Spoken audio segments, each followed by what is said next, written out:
You know that split moment when you go to say yes, but you actually want to say no, and you have that bit of like clutch in your body? This is something you notice regularly. You could be struggling with codependency.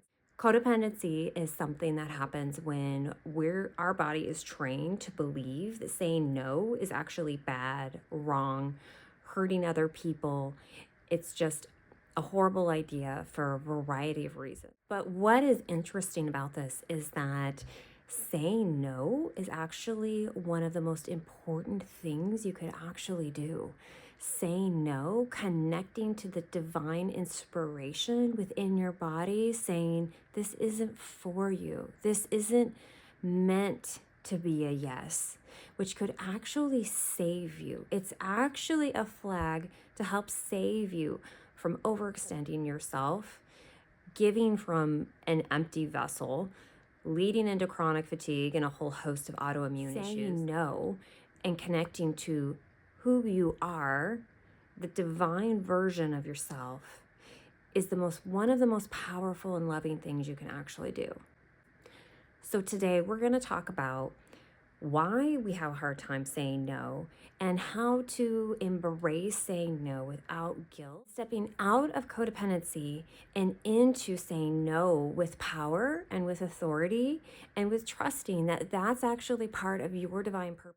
Let's talk about what happens on a nervous system level in the body when we say no and our body rejects that.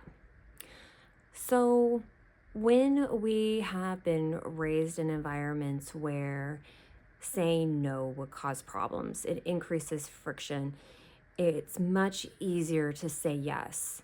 That could be a family environment, growing up in a situation where the people within it are not really heard and seen.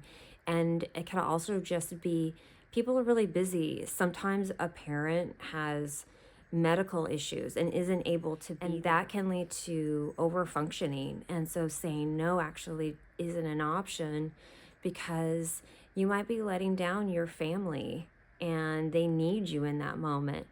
But what happens over time is that your body learns that knee-jerk reaction that saying no is not acceptable, not okay. It's much safer just to say yes. And you'll literally ignore the signals from your body saying no and might not even notice when it's saying, this isn't for me, urge, halt, stop.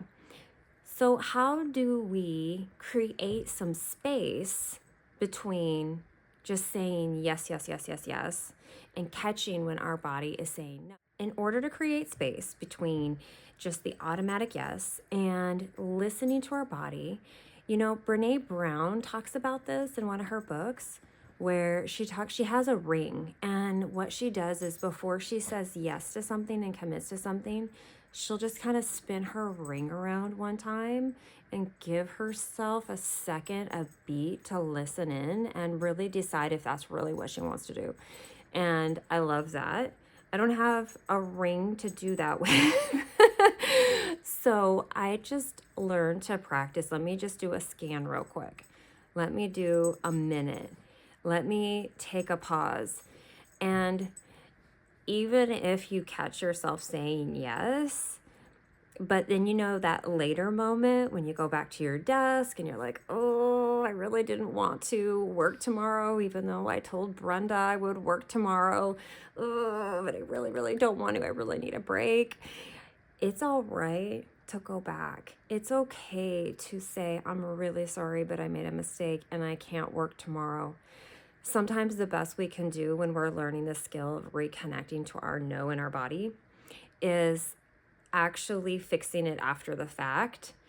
But what that does is it creates a path for your body to learn it is safe to say divine no and how it actually saves you. When we overextend, we're pouring from something we don't have.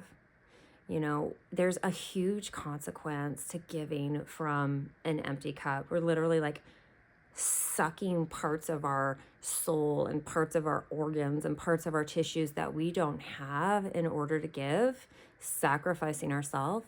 And I get there's a time and place to do that. Absolutely. That's why we have the ability to do it. But when we do that on a regular basis, that's part of what leads to chronic fatigue. That's part of what leads to autoimmune. Listening to the no within you is actually divine guidance, telling you to stop, pause, look at what this no is saying to you, so then you can make an informed decision.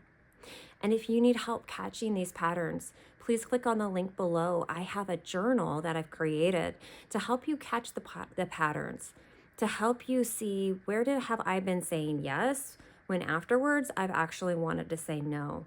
And you can start to rewire this and start to catch this in real time so you can live a life more authentic to who you are in each and every moment.